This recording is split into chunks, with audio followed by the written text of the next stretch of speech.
官方樓價連升咗5個月，刺激二手買賣登記嘅獲利比率升到超過62%，平均賺幅都顯著改善。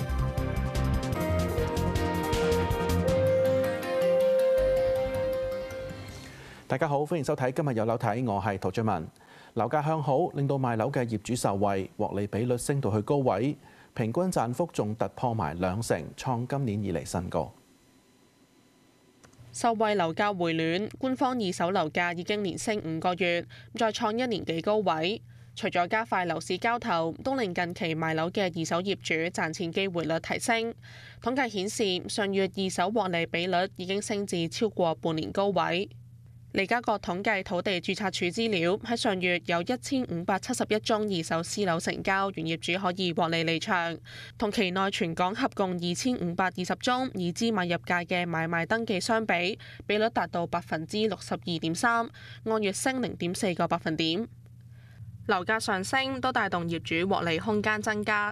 統計二手私樓轉手個案，平均每宗賺幅都突破2成，升至10月21.7%，同9月17.4%相比，按月急升4.3個百分點，創今年嚟嘅新高。獲利比率咧，即係未必話會預期升得好大，但係我相信咧係會一個平穩維持上升嘅狀態咯。咁我哋估計啦，即係11月份咧有機會個獲利比率維持喺62到63% 之間啦，即係輕微嗰個波幅啦嚇。咁希望打穩咗基礎之後咧，就繼續可以上升嘅。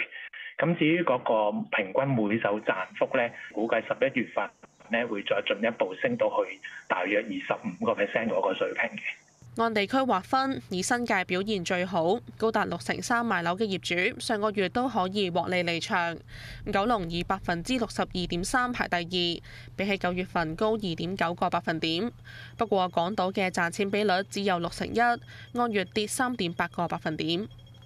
以屋苑計，沙田第一城佔最多，期內25宗獲利，平均賺51%，係活躍屋苑中最高。嘉湖山莊以24宗排第二，美孚新村都有18宗個案，即係82%有錢賺，平均獲利47%離場。經濟回升啦，同埋整體嘅樓價都係一路 keep 住上升緊嘅。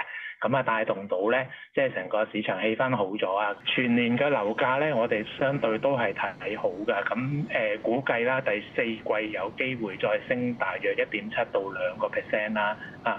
咁啊，全年咧總結嚟計就大約升3到3.5% 左右嘅。按樓價分類，以1001去到1200萬嘅獲利比率最高，達到6.6%，按月升4.5個百分點。其次係401去到600萬，有6成半嘅業主有錢賺，升超過5個百分點。400萬以下就最低，只係得5.7%。無線電視何心怡報導。